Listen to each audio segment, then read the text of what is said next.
Muito boa noite a todos, sejam bem-vindos a mais uma sessão da iniciativa Clenardos à Conversa Com, cujas conferências, como sabem, neste mês de julho estão dedicadas à arqueologia. Muito obrigado por nos acompanharem. E é com imensa alegria que esta noite recebemos a doutora Filomena Barata, que já é uma pessoa da casa, membro da direção da Associação Clenardos. Filomena Barata é técnica superior do Museu Nacional de Arqueologia, da Direção-Geral do Património Cultural. Entre 2000 e 2008 foi diretora regional do antigo Instituto Português do Património Arquitetónico de Évora, posteriormente direção regional de Cultura do Alentejo, e entre 2010 e 2011 foi assessora do IPAR. Lecionou na Universidade de Évora como assistente e no Instituto Superior de Porto Ambuim, em Angola. A sua área preferencial de investigação centra-se na temática do património cultural, mas também tem dedicado particular atenção ao estudo da religião na época romana. Sobre estes temas, inclusive, tem vindo a produzir múltiplas publicações. Esta noite, a doutora Filomena Barata falar-nos-á sobre a arqueologia como estudo do meio. Miróbriga, chãos salgados, um exemplo. Muito obrigado, doutora Filomena Barata, por ter aceitado o nosso convite nesta noite. É um privilégio poder ouvir alguém que, por 25 anos, coordenou trabalhos arqueológicos e de valorização em Miróbriga. E antes de iniciar esta conferência, eu far-lhe só duas perguntas e que vão um pouco ao encontro também do carisma da Associação Clenardos, e seriam: de que forma é que um sítio arqueológico como Miróbriga pode ser para nós um testemunho da herança clássica? E, por outro lado, de que forma é que um sítio arqueológico pode ser importante não só para o estudo do passado, mas também para o estudo do presente? Muito obrigado. Muito obrigada, digo eu, Tiago, em primeira mão. O Tiago tem sido o nosso companheiro, muitas vezes invisível, destas jornadas e destas conversas da Clenardos, que desde o início de junho têm lugar todas as sextas-feiras. Depois dizer que me honra muito, e não o digo por formalidade, digo por realidade, que me honra muito pertencer à Associação Clenardos, sendo que sou ainda por cima uma espécie de contrapeso, porque na sua maioria a Associação Clenardos é constituída por latinistas, por professores de latim, por pessoas interessadíssimas na literatura latina e na herança clássica do ponto de vista da literatura. Eu sou uma mulher mais do campo, hoje menos, porque trabalho num museu e não estou tanto ligada à arqueologia de campo. De qualquer forma, muitos anos estive ligada, sem dúvida nenhuma, ao campo, e faço sentir-lhes a todos muito esta necessidade de nós cruzarmos os saberes, a língua por um lado e por outro lado a arqueologia, a cultura material, porque sem estas duas juntas nós temos uma imagem muito parcial do que é o passado. Já assim o temos, mas acentuando as distâncias ainda essa abordagem fica mais difícil. Portanto, obrigada a todos. Eu vou-vos pedir desculpa, principalmente aos meus colegas arqueólogos, desta primeira parte, que é um pouco incipiente para aquilo que eles estão habituados, porque são arqueólogos, mas tentei fazer algo ligado a todos nós, que nos estão a ouvir também, e que começa exatamente pelo sentido que tem a arqueologia e ser arqueólogo, e as metodologias que são usadas na arqueologia para a abordagem do passado. E vou passar a partilhar convosco um PowerPoint. Escolhi esta imagem para iniciar exatamente a minha intervenção, porque tive a felicidade de a poder tirar a partir de um helicóptero, que a uma certa altura, já há muitos anos atrás, me deu uma boleia, mas que, apesar de não ter grande qualidade, dá para perspectivar o enquadramento de Miróbriga no seu território. Nós vemos aqui a cidade romana, a zona central da cidade romana, o fórum, e ao longe temos o mar em Sines e temos aqui deste lado os contrafortes daquilo que seriam as serras mineiras do Lousal e de Grândola. Muito importantes, quer em época romana, quer até em época relativamente recente. Portanto, como vê, é um sítio que, do ponto de vista do seu enquadramento paisagístico e das suas necessidades de recursos, é extremamente privilegiado. Escolhi também ainda um pequenino texto a partir de Cícero, porque acho muito interessante sobre esta questão das sensações que nos criam os lugares do passado e que não é nova, pelos vistos, há 2000 anos atrás também havia quem se preocupasse com o papel da história e aquilo que os lugares do passado representavam. E dizia Cícero que há algo misterioso na emoção que nos provocam os lugares onde vive a recordação dos que queremos e admiramos.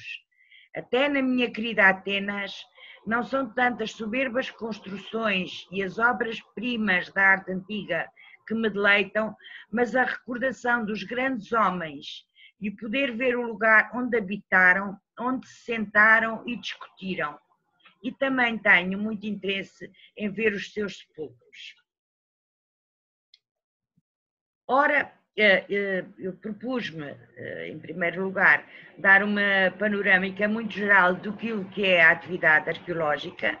Peço-vos desculpa aos arqueólogos que estão a ouvir se é um bocadinho infantil, mas parte destes desenhos que eu vou utilizar foram feitos exatamente para um público escolar, não digo infantil, mas adolescente, e que participou em muitas campanhas arqueológicas em Miróbriga.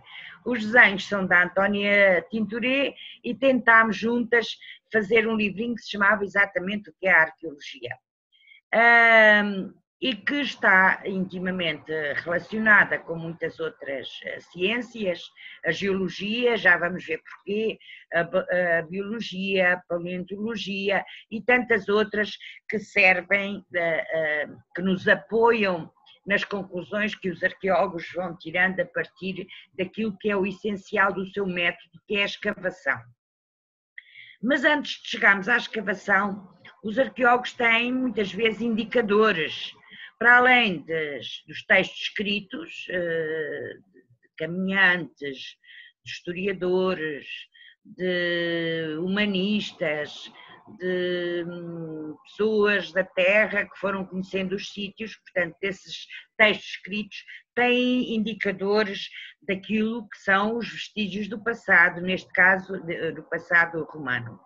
E encontram-se os caminhos, muitas vezes as calçadas, as pontes antigas, edifícios em ruína, sepulturas, elementos arquitetónicos, capitéis, bases de coluna, esculturas, pinturas, materiais de construção. Isto é muito comum encontrarmos, como os tijolos ou as telhas, pedras, placas de cerâmica, ou mesmo pétreas, com inscrições ou desenhos, elementos cerâmicos, vítreos, pétreos, metálicos, objetos de adorno, anéis, alfinetes, contas de colar, fivelas, moedas que por vezes aparecem à superfície e também elementos osteológicos e paleontológicos.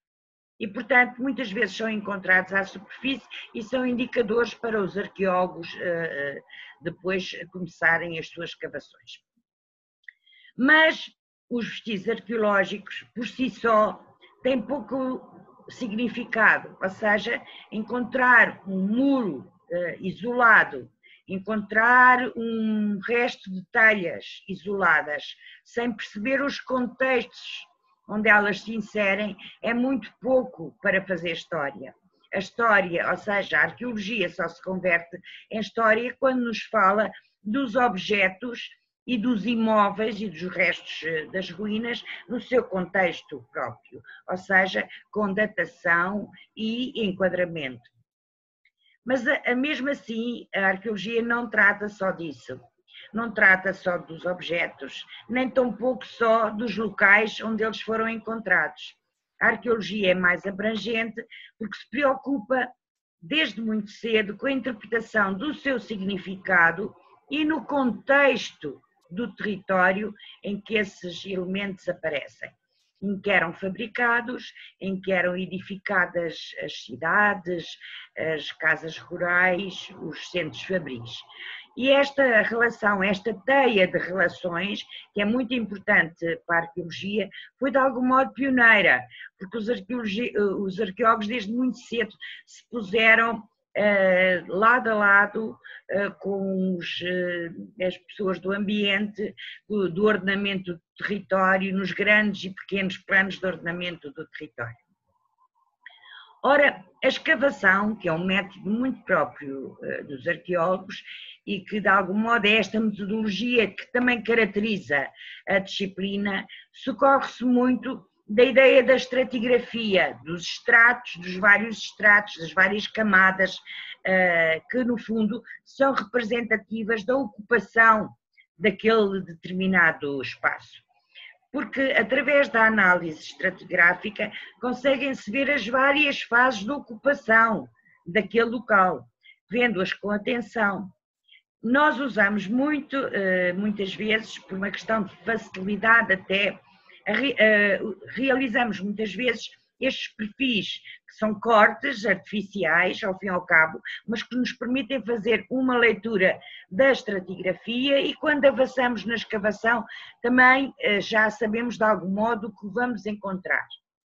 Nesta fotografia em baixo, que vem um derrube de restos de muro, estas pedras soltas, mas há uma parte muito interessante que é a zona de baixo escurecida. Se repararem com atenção, há uma grande camada muito escura. Ora, esta camada muito escura, que depois vista à lupa contém carvões, é a fornalha, nada mais nada menos do que a zona da fornalha de Miróbriga, e que depois à pasada o resto das cinzas e dos carvões eram deitados para o lado de fora e que depois aparecem no extrato arqueológico bem marcados. Ora, nós depois de fazermos estes cortes artificiais, temos necessidade de os registar, porque isto é uma coisa muito importante na arqueologia, é que exatamente o que se faz só se faz uma vez. É irrepetível este gesto de escavar.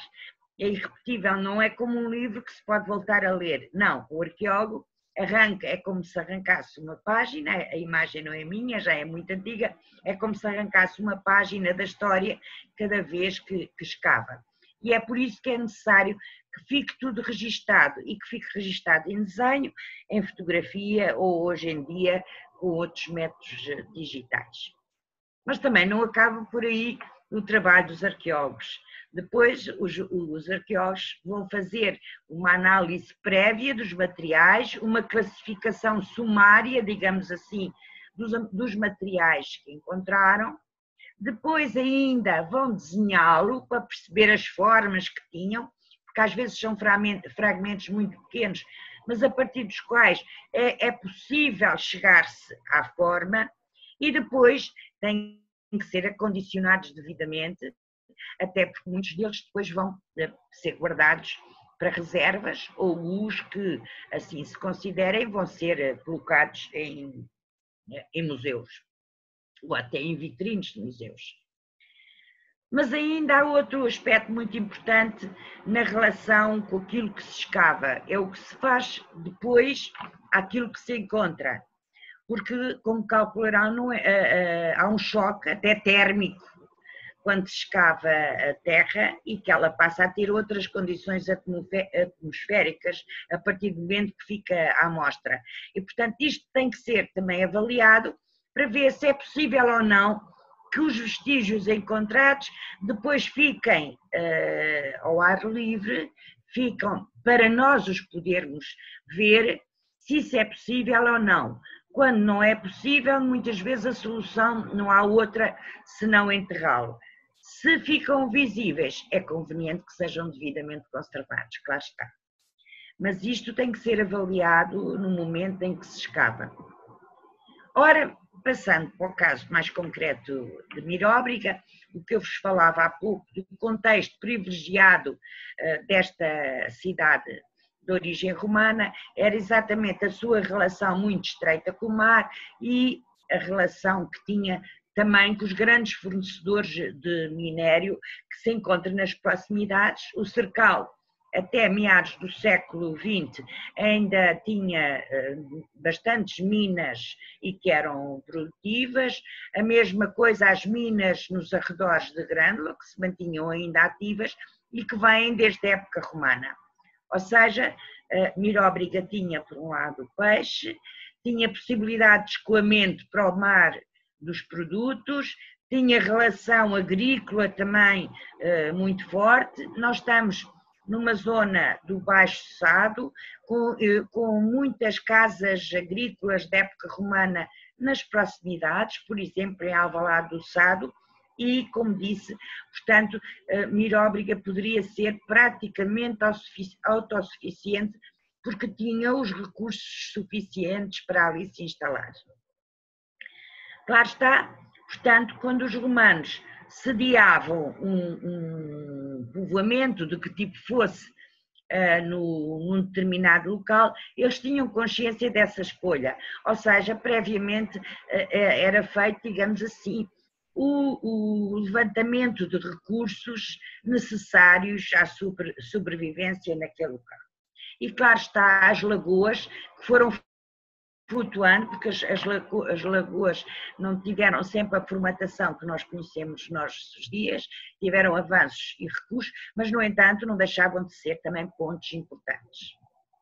Ora, e devia já funcionar até a época pré-romana, porque Miróbriga tem uma ocupação anterior à romana, tem uma ocupação da Idade do Ferro, e já nessa altura devia funcionar como uma espécie de centro, ter uma certa centralidade, digamos assim, e ser um núcleo polarizador de um conjunto de atividades.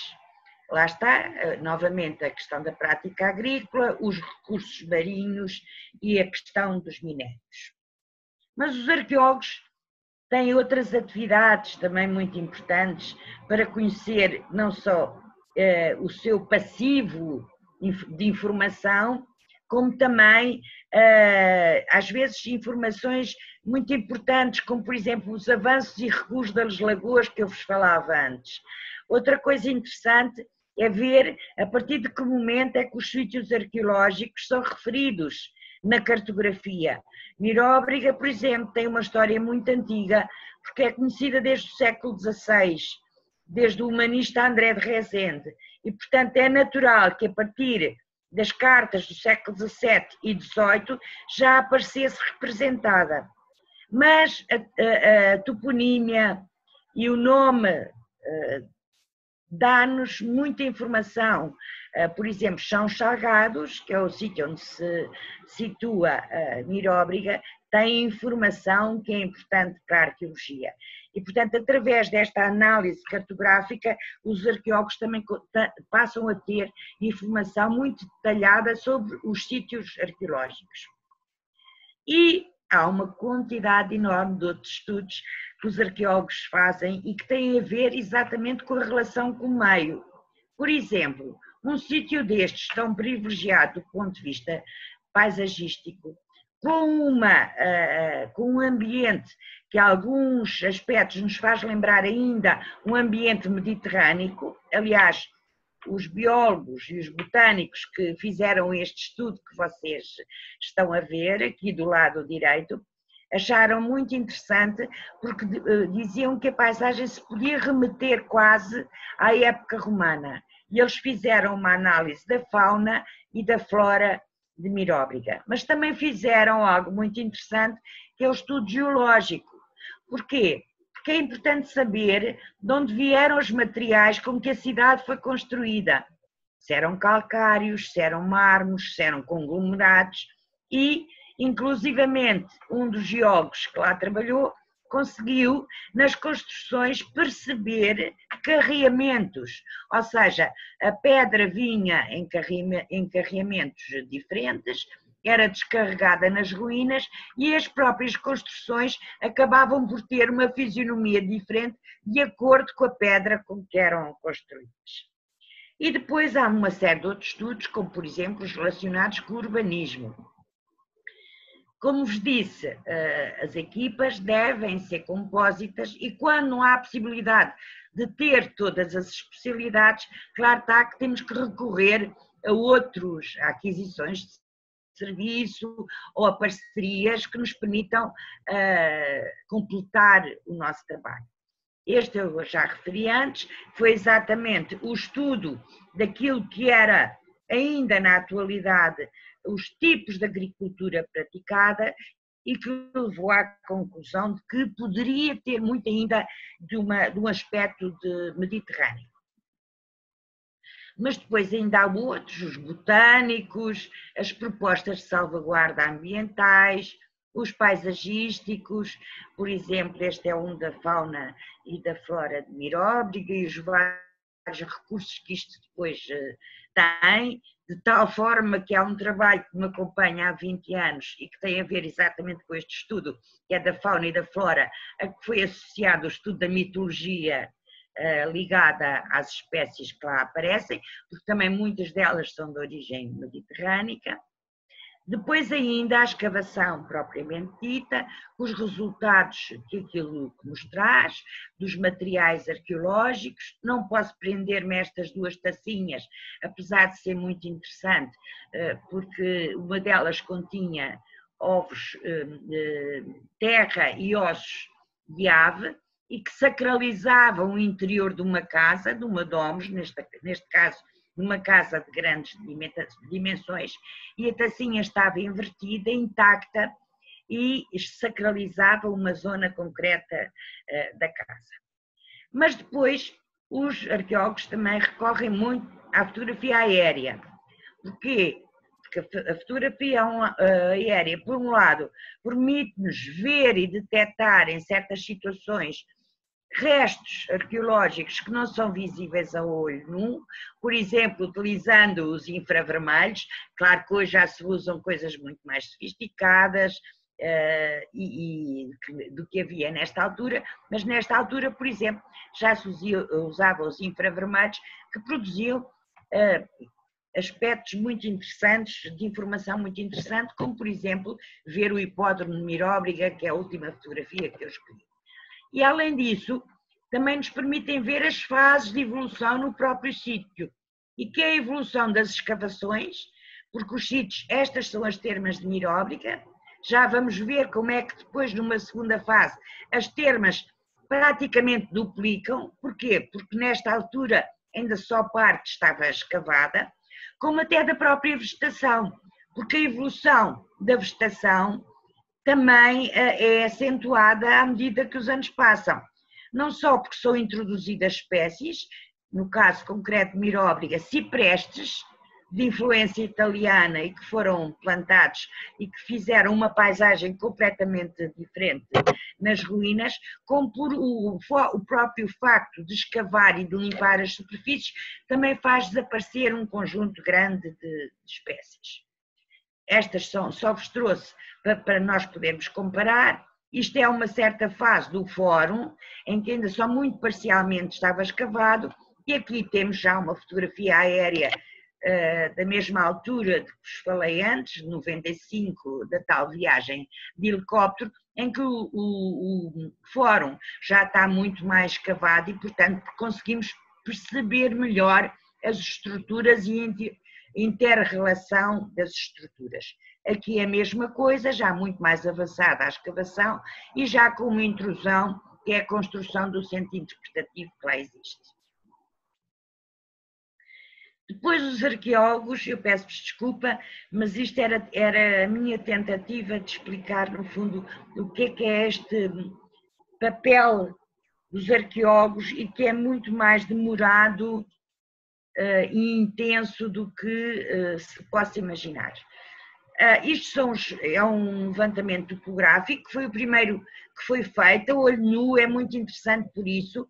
Foi uma viagem que José Leite Vasconcelos o fundador do Museu Nacional de Arqueologia, fez em 1914 e que foi a Santiago Caçangue que registou as ruínas de Miróbriga. Como vêem, a zona do Fórum ainda não tinha praticamente nada à mostra, mas, no entanto, ele percepcionou algo muito interessante, é que Miróbriga é construída quase como se fosse em elos concêntricos e depois tem escadas de acesso às várias plataformas. Mais tarde, as escavações vieram exatamente a concluir isso. É que, como é uma zona inclinada, é uma colina, o que os romanos fizeram foi criar grandes plataformas artificiais, rompendo nomeadamente com o xisto, com a rocha base, para construírem os grandes edifícios e esses sim obedecendo àquilo que eram os cânones romanos. Aqui nós vemos a implantação do Fórum, aqui a zona das termas. Portanto, são estas plataformas que o José Leite Vasconcelos teve a percepção. Lá está, depois tudo isto é registado em pontos, por exemplo, que o Fórum, sem dúvida nenhuma, o ponto que escolhem para implantar o Fórum é o ponto mais alto, é o ponto que permite um controle do território envolvente, e depois ainda outro tipo de trabalhos. Isto que vocês veem, esta figura geométrica, foi uma tentativa de perceber a área de ocupação da cidade. Como é que se vê? Claro que é por aproximação, mas no entanto tem a ver com os vestígios arqueológicos que nos aparecem numa determinada área. Telhas, como vos falei há pouco, restos de muros visíveis e que depois nos permitem avaliar mais ou menos a área, cá está, a área que a cidade teria. Como, caindo o risco de me repetir, mas é só para perceberem como o Fórum, isto é o templo centralizado do Fórum, e como o Fórum, sem dúvida nenhuma, escolhe uma zona alta de implantação para poder controlar até o próprio resto da cidade. Estas tais plataformas artificiais é a forma que os romanos, e que foi brutal, isto do ponto de vista da intervenção na paisagem, foi algo brutal, porque eles cortaram o xisto todo para poderem implantar a plataforma do Fórum e fizeram isto em vários pontos da cidade. O que quer dizer que se isto hoje tivesse os pareceres, muitos dos pareceres sobre as construções, certamente seria chumbado, porque eram grandes e violentas intervenções no território. Portanto, ficava a 247 metros acima do nível do mar, permitindo de facto o controle do território.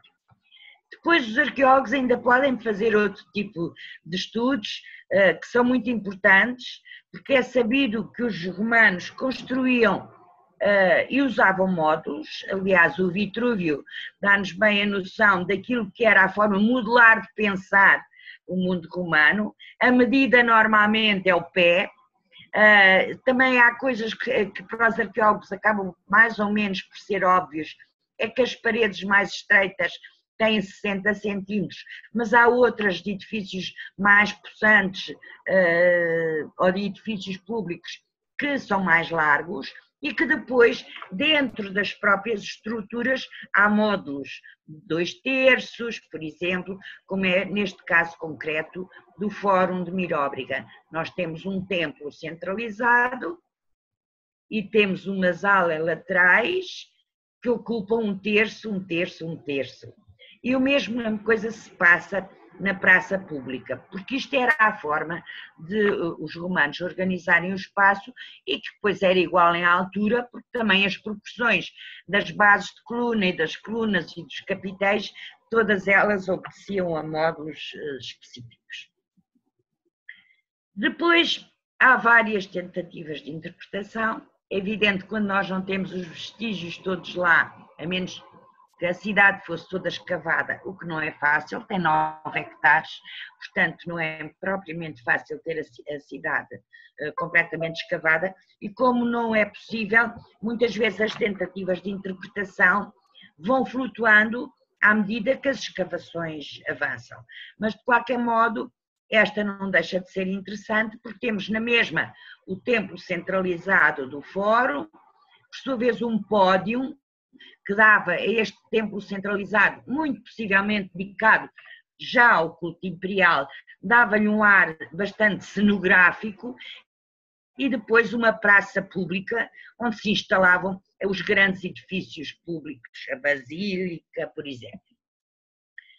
Este é o aspecto que vocês veem do pódio, portanto, um pouco cenográfico, como está aqui. Aliás, teve muitos trabalhos de reconstrução e, durante muito tempo, este templo foi tido como um templo dedicado ao deus Esculápio, porque apareceu uma inscrição, uma célebre inscrição em Miróbriga, com uma dedicatória a Esculápio. Mais à frente vamos falar novamente nisto.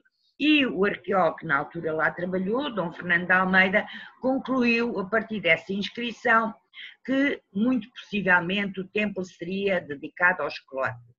Vejam vocês os perigos de reconstruir. Hoje há formas de fazer reconstituições virtuais, sem correr tanto o risco de fazer as reedificações, porque ao fim e ao cabo o Dom Fernando de Almeida, e de uma forma, digamos, lógica, encontrou uma inscrição que estava em Santiago Cacém, dedicada ao deus Esculápio, e partiu do princípio que o templo centralizado de Miróbriga era dedicado exatamente ao deus Esculápio. E fez, inclusivamente, uma tentativa de reconstituição daquilo que seria esse tal templo dedicado ao Esculápio, que depois se percebeu que não poderia ser. Mas imaginem vocês se em prática se pusessem todas estas tentativas de reconstituição e passassem a ser reais, digamos assim. E é por isso que cada vez hoje em dia se tem mais cautela com esta ideia de reconstruir no local.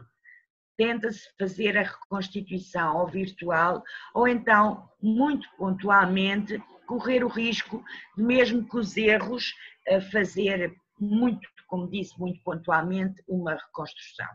Muito possivelmente o templo de Miróbriga seria dedicado ao imperador, seria algo muito mais singelo, sem aqueles elementos ligados ao deus, as cobras, como vimos antes, centralizado e dedicado ao imperador.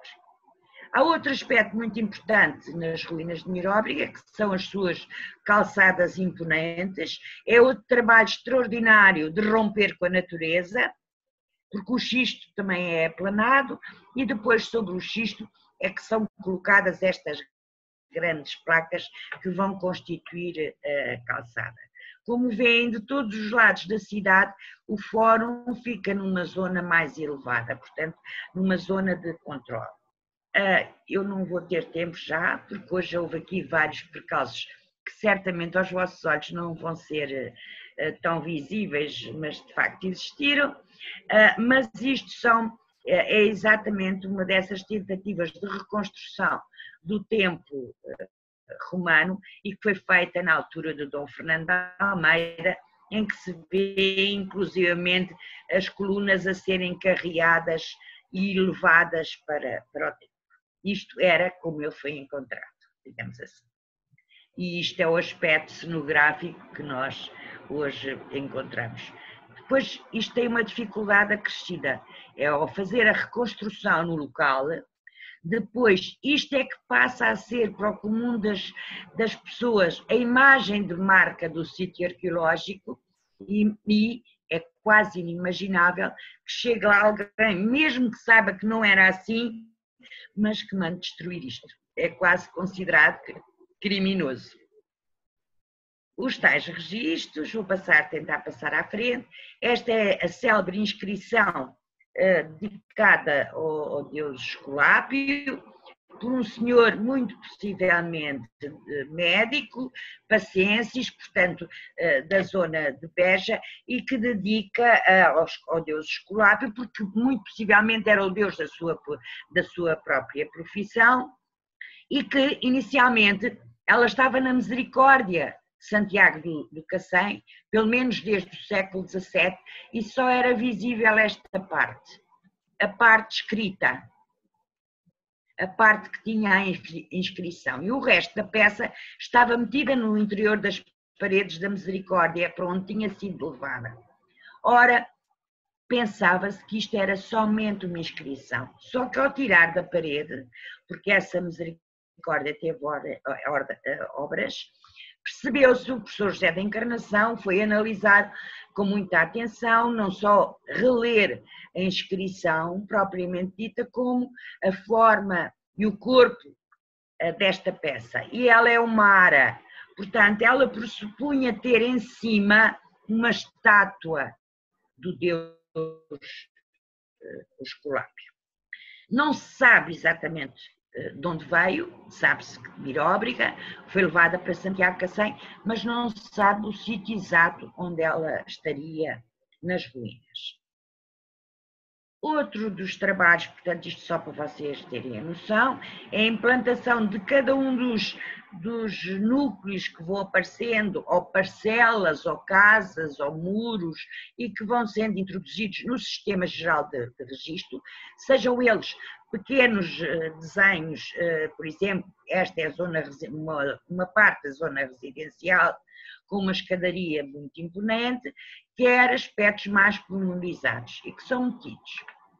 Outra coisa muito impressionante em Miróbriga são os seus balneários. Não temos nos balneários com esta extensão em território nacional, nem na Lusitânia. São umas verdadeiras lições da arquitetura romana e têm outro aspecto muito curioso, é que ficam num ponto baixo para aproveitar o escoamento das águas e, contra aquilo que é comum acontecer, não ficam na zona mais central da cidade, ou seja, não ficam na proximidade da zona central, pelo contrário, vão para uma zona baixa. Portanto, só um motivo prático é que pode ter originado isto. Como vocês veem, novamente, temos uma zona inclinada que é completamente cortada, totalmente cortada, a mesma coisa aqui, a rocha é cortada e os romanos constroem este enorme complexo balnear. Tem duas partes, muito possivelmente elas foram concebidas em conjunto na mesma altura, porque têm pontos de ligação entre as duas partes das termas e, portanto, percepciona-se que a idealização deste projeto fosse para ser já em duas fases, mas o que é um facto é que umas são construídas no século I e outras no século II. No entanto, a zona de escoamento de águas é comum e consegue-se, portanto, perceber. Muito possivelmente isto deve-se inicialmente ter uma ocupação mista. Quando havia ocupação mista, mulheres, homens e escravos, o que se fazia era os horários eram diferenciados. Quando se fazia uma separação de espaços, que é o que permite uma segunda fase, é homens usarem uma zona e as mulheres outras. Muito possivelmente esta zona das termas que nós chamamos as termas este, foram mais utilizados por mulheres, porque depois há apontamentos muito simples para os arqueólogos, que é a concentração de alfinetes de cabelo usados pelas mulheres a centralizarem-se mais neste. Isto é só uma pequena graça, foi o tal levantamento botânico e da fauna de Miróbriga, com alguns aspectos ligados à cidade. Portanto, os dois edifícios que eu vos falei, que são contíguos, eles são contíguos e utilizam inclusivamente as mesmas condutas de escoamento que vão dar à mesma cloaca. E um aspecto também muito interessante, que é como é que os romanos faziam o seu aquecimento central. As termas tinham vários pontos, tinham zonas frias, zonas tépidas e zonas verdadeiramente aquecidas, com um sistema de arcos, que é o hipocausto, que permitia que o ambiente quente de uma fornalha passasse aqui por baixo e viesse aquecer as salas em cima, tornando-as ou muito quentes ou muito tépidas, de acordo a estarem mais perto ou mais longe da própria fornalha. Outro aspecto muito interessante que tem a ver com os recursos é que os romanos não perdem água. A água é uma constante preocupação. A existência de poços, de fontes, é uma presença constante. Aliás, sem água não se fundam cidades, ou sem aquedutos que levem água para as cidades, das duas, três. Ou a água está mesmo nas proximidades e é possível captá-la muito próximo, sem grandes recursos já aquedutos, ou então fazem-se aquelas construções extraordinárias, como vemos em Mérida, de aquedutos brutais para levar água. Isto que ainda está no local são os canos de chumbo, que nos comprovam de facto aquilo que a literatura nos diz, é que a utilização das canalizações no interior das casas se faz a partir do século I e muito com os canos de chumbo. Portanto, a água é aproveitada, é guardada em tanques que são estanques, desculpem a cacofonia, mas de facto são estanques, têm um tipo de aparelho ou persignino que permite estancar a água e depois tem um sistema de canalização. Aqui é a mesma coisa, são as latrinas de Miróbriga e que tem uma conduta em baixo que aproveita a água de uma piscina que ficava aqui contígua, ou seja, tomava um banho, neste caso de água fria, e depois era escoada também por um cano para a zona das latrinas e a água era levada depois para uma cloaca geral. Vou tentar não abusar do vosso tempo. Isto era a fisionomia que as ruínas tinham antes dos trabalhos do Dom Fernando Almeida, que levou exatamente uma destas colunas para fazer a reconstrução do templo, aquela coluna que viram na fotografia do templo, ele veio buscá-las aqui à zona das termas. Não vou pronunciar, hoje não há tempo para falar na complexidade deste tipo de restauros, mas como devem calcular, são intervenções muito difíceis de justificar aos olhos dos nossos dias, na época não seria tão difícil, mas o Dom Fernando achou que estas colunas que tinha encontrado nas termas romanas de Miróbriga teriam pertencido ao templo e, portanto, para a época isto não era tão, como eu digo, tão escandaloso como é nos nossos dias, mas resolveu levá-las até lá acima ao templo. Isto são as latrinas que viram há pouco na reconstituição e que têm exatamente esta conduta que depois passa por debaixo do chão e vai escoar. Apenas para terminar, a questão da fotografia aérea, de que vos falava há bocadinho, não só que permite interpretar coisas que, se nós formos ao local, até porque muitas vezes está cheio de vegetação, não conseguimos perceber a totalidade da forma do hipódromo de Miróbriga, mas, no entanto, na fotografia aérea é muito clara a costura das construções existentes e da zona da Spina, a zona central do hipódromo. Um aspecto muito curioso deste hipódromo, e por isso é que é filiado mais na ideia do hipódromo e não tanto dos circos romanos, é que não tinham bancadas. E se as tiveram, foram bancadas de madeira e não de pedra, porque senão encontraríamos os derrubes das bancadas junto ao hipódromo. Tentou-se, lá está, a implantação, vão escolher uma zona mais plana, lá está, porque eles tinham muito esta noção utilitária dos sítios ideais para localizar, que é, tal como os estádios nos nossos dias, os grandes circos eram deslocalizados em relação ao centro. Porquê? Porque tinham um fluxo de gente, de tanta gente, que não era fácil meter as pessoas no centro da cidade, portanto deslocalizavam-nas ligeiramente e no caso do hipódromo era necessário um terreno plano e portanto não foram construí-lo junto ao fórum.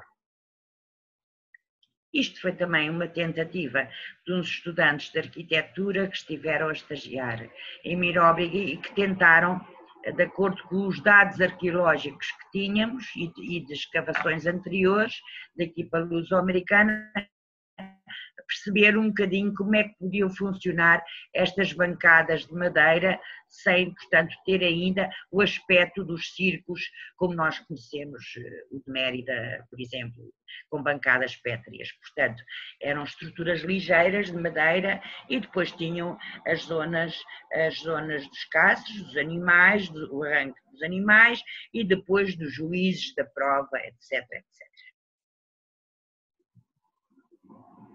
Cá está a subida, isto é muito visível pela fotografia aérea e claro, nós estamos numa cidade importante, mas não deixa de ser uma cidade de província da Lusitânia. Aliás, tem a escala e o tamanho comum à média das cidades pequenas médias da Lusitânia, 9, 10 hectares, mas no entanto há sempre esta necessidade de perceber como é que os locais. A minha colega Lídia, no outro dia, fez uma brilhante exposição sobre o teatro romano, em que falou exatamente neste aspecto. É como é que os lugares de espetáculo são tão importantes para o processo de romanização, porque os nativos, as pessoas que aqui habitavam, vinham de longos pontos,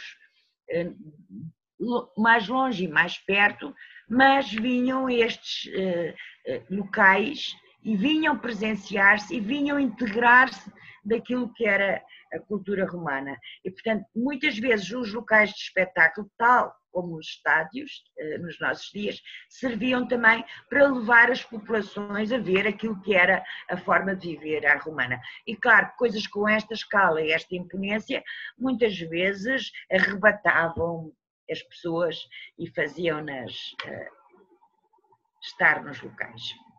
E pronto, o local onde iriam os animais para depois os cavalos, para depois entrarem na pista propriamente dita e fazerem as suas corridas de quadriga e de biga. E espero não vos ter maçado muito. Para mim foi um pouco matar saudades de uma disciplina que, independentemente do que eu possa vir a fazer da minha vida, nunca me deixará. Nós é que agradecemos, doutora Filomena Barata, muito obrigado. Não é fácil, de facto, condensar 25 anos de coordenação de trabalhos arqueológicos e de valorização do património em um pouco mais de meia hora. E, de facto, obrigado por este magnífico périplo por Miróbriga, um belo testemunho da herança clássica em Portugal e, portanto, respondeu perfeitamente à primeira pergunta e penso que também ficou claro para todos nós como é que um sítio arqueológico é importante para conhecer não só o passado, mas também o presente, não é? Porque na atualidade e ao analisar tudo aquilo que a doutora Filomena foi apresentando, é muito fácil perceber como há uma relação claríssima do passado com o presente e com a atualidade, ainda mais que nos apresentou a arqueologia numa perspectiva como estudo do meio e, portanto, agradecemos mais uma vez esta noite a sua colaboração e a sua participação nesta iniciativa que muito enriqueceram o conjunto das conferências sobre arqueologia e sobre a sua importância para os estudos clássicos. Muito obrigado mais uma vez, boa noite, em nome de toda a Associação de Tardes. Agradeço de coração a sua presença. Uma boa noite. Obrigada, eu também.